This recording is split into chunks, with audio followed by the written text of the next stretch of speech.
Yeah. The nation's been spilled the 36th third line. You can blame it on the Missouri Compromise. Now there's a North and the South. One South free states, and the other slave states.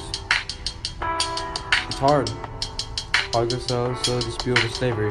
Shout out Tito. Now 26 years later we entered the Mexican War. Now with James Polk as president, trying to get us through it. He believes in manifest destiny, so we go to the war. Then Ulysses S. Grant joins the army and helps us.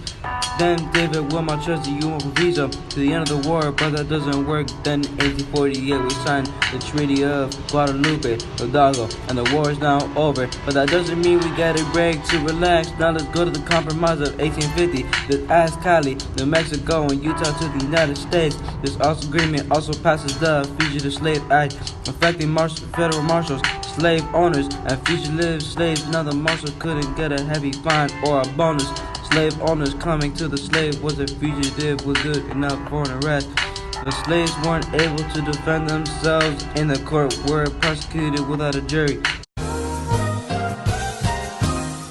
Abolitionists wanted to defy the act. 2 years later, in the 52, Harry Beecher Stowe wrote a book called Uncle Tom's Cabin that showed the true reality and cruelties of slavery. He told 50,000 copies and became successful.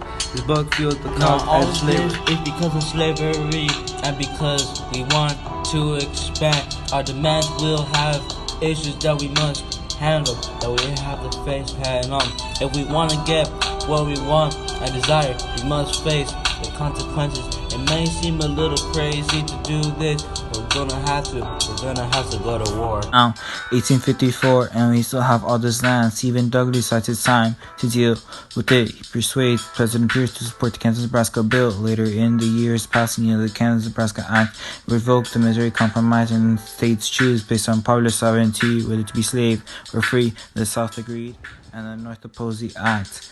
This leads to bleeding Kansas. At first, only 1,400 people lived here. Then people from the North and the South moved here to decide its status. In the spring of 1855 was the first territorial election. 5,000 men from the state of Missouri were sent to persuade voters to support Kansas allowing slavery. These border ruffians caused havoc for many years to come. Starting in 1854, the Whigs and the Democrats and Free Soil Party joined together to form the Republican Party. Now in 1857 was the Dred Scott case, saying he wasn't a U.S. citizen or a free slave. Now in 1859, John Brown was involved in initiatives who led the raid in Harper's Ferry. He believed this would inspire the slaves to rebel, but he failed, and there was no rioting. Now it's the 1860 presidential election. Abraham Lincoln ran as the first Republican president, and look, Stephen Douglas is back, running against Lincoln. Lincoln wins and becomes president. He just wants to end all this craziness. Now with him as president, the South is worried he will try to end slavery in this nation we call home. Now what will the South do so this doesn't happen? We don't know for sure. We'll just have to wait and see. Now let's try to stay calm. This might take a while. All of this is because of slavery, and because we want to argue. Our demands will have issues we must handle, that we have to face head on. If we want to get what we want and desire, we must face the consequences. It may seem a little crazy to do this. We are going to have to go to war. And if you ask us to, we will have to take any risk to end this madness. We will do whatever it takes to make sure for the country to be one.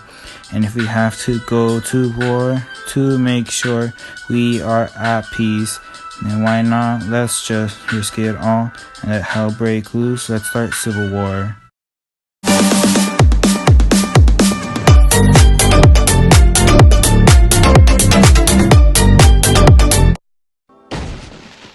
Also passes the Fugitive Slave Act, affecting federal marshals, slave owners, and fugitive slaves. Now the marshal couldn't get a heavy fine or a bonus.